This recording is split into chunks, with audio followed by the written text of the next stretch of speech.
Hey there, you filthy animals, Mr. Dirty, back with another episode of Bullshit. And today we're checking out something from Paldo, which is Nongshim's competition. And this time our bowl is going to be the Jjajangmen. And this is the package you're looking for if you're looking for this in stores right here. It took me a while to find the cooking instructions on this bad boy. Most of this, very little English. It's mostly kanji characters all over it. But once I did find the cooking instructions, there's some of the most complicated cooking instructions I've seen on one of these bowls yet.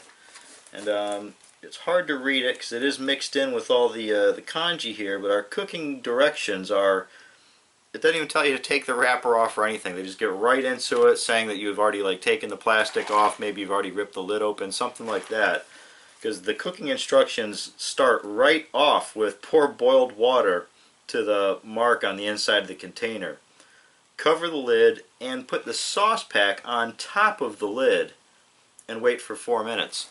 So they want us, there's a sauce pack in here, they want us to use that as a weight to keep the lid shut while the boiling water does its thing.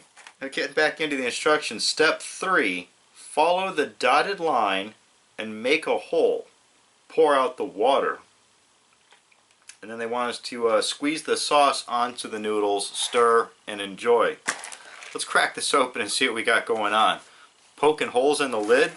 How do we get the water in there in the first place? I don't understand that. It just makes sense that we would be, if we have to crack the lid open to put water in there, why can't we just pour the water back out where we ripped the lid open to begin with? Alright, here's what it looks like without the plastic on it. A much bigger bowl than what we're used to seeing. Got our company logo on the lid and our cooking instructions once again reprinted. Bust this open and whoa! Yeah, okay, this is why it's not microwavable. That's why they're saying to put the boiling water into here. We do have a gigantic liquid pouch going on, and I do mean gigantic. You can see by the size of my hand, the size of this packet that we got going on here. We do have the dehydrated noodles going on. But yeah, styrofoam bowl. That's why. Looks plasticky on the outside, but on the inside you see, yeah, styrofoam insulation. Not going to go so good in the microwave. So that's why we're going with the boiled water, and then we have to weight the lid down with, yeah, no wonder they thought you could use it. It's like a sandbag for sure once you put the water in there. I'm going to go do all that, and I'll come on back and we'll see what we got. Stick around. Real quick, while we're boiling the water for the noodles, as I took a closer look at the sauce pouch here, I noticed in the wording there, we're actually supposed to take this sauce pouch before we put it on the noodles, and we're supposed to boil this pouch also. So we're supposed to heat this up, get it nice and more liquid than it is right now, and I guess it'll pour out easier too. So that's very interesting. Never seen that also on any of these bowls where you're supposed to heat this pouch up separately. So, alright, once again, stick around. Alright guys, I'm back. I've got everything out of the kitchen here. Let's take a look at what we got. I now realize why they said to use this pouch to keep the lid shut. For one, it's heavy enough to do the job, and two, the amount of heat that is generated from the lid once you put the boiling water in there for the 4 minutes, extremely hot. It's hot enough to heat this pouch up thoroughly and get it to a nice consistency where it'll pour out, and kind of saves you a step of boiling the pouch itself afterwards, especially when they're asking you to use it as a weight. The pouch can't be in 2 places at one time. So with their instructions, you kind of got to sort it out, but yeah, that's the reason why we saw 2 different types of instructions for the sauce pouch. You could save yourself 1 step. And okay, on this side right here, you can see the holes I punched where we drained the water out. All right, time to crack it open, see what we got.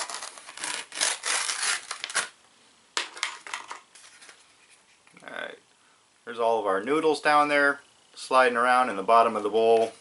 And yeah, they seem to be cooked pretty thoroughly on their own. Yep. Okay, so there's our noodles. Typical ramen gauge noodle going on there, nice and long, and they don't appear to be mushy at all right now. even though it's, you know, it's 4 minutes. I usually do about 3 minutes on my noodles, but yeah, I went the whole 4, and the noodles seem to be fine. Alright, time to put the sauce pouch on there. Yeah, it's some goopy looking stuff right there, kind of dark red colored. And whoop. Oh, it's clumpy. There's chunks of stuff in here. Alright, that's interesting.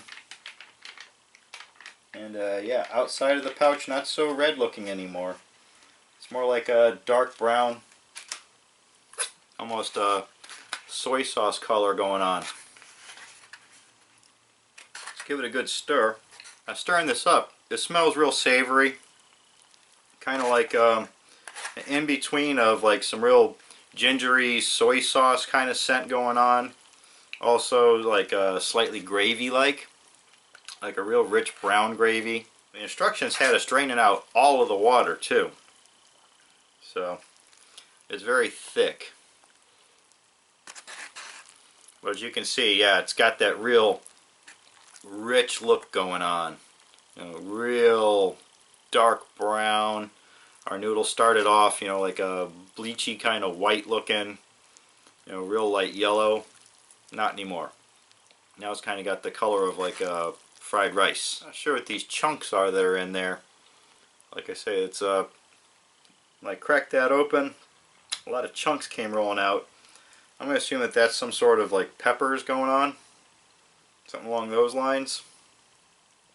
No idea. Alright, so here we go. The bowl of jjajang noodles from Paldo.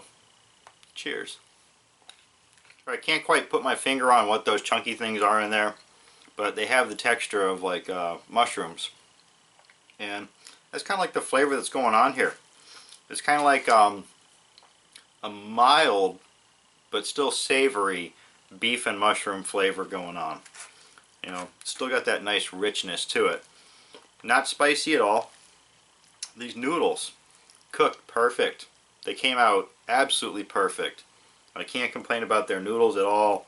Once again, you know, I like it when the noodles don't have a flavor of their own, so there's nothing to compete with whatever flavor packet or sauce that they give us. Seems to be quite a bit here too, you know. It's a nice solid mass of noodles with the good flavor. I think one bowl of this would be quite filling. You know, by the time you pound this down, yeah, I don't think you'd be searching for a second one or anything like that. Pretty good portion. Yeah, other than those little clumps of what looks like mushrooms, I don't see any other vegetables going on. The picture on the wrapper showed like peas, some sort of red stuff, like some like peppers. I don't see any of that in here. Haven't tasted any of that in here. So yeah, I don't know what that was all about. You know, on this show we don't add stuff to it. This is exactly how you get the package, you know, right off the store shelf. That's how we do it and review it. Overall, as a base product, yeah, I can't see anything wrong with this one. Not bad. Got good flavor on it, and the instructions were on point. I'm going to give this a solid 4 out of 5. Alright, so there you have it from Paldo. It's the, what was it? The Jjajangmen Ramen Noodle Bowl. Alright, if you've had this already, let us know what you think. Leave me a message down in the comment section. You can also follow me on Twitter at TheRealMrDirty. As always, get out of here. Go have a rotten day.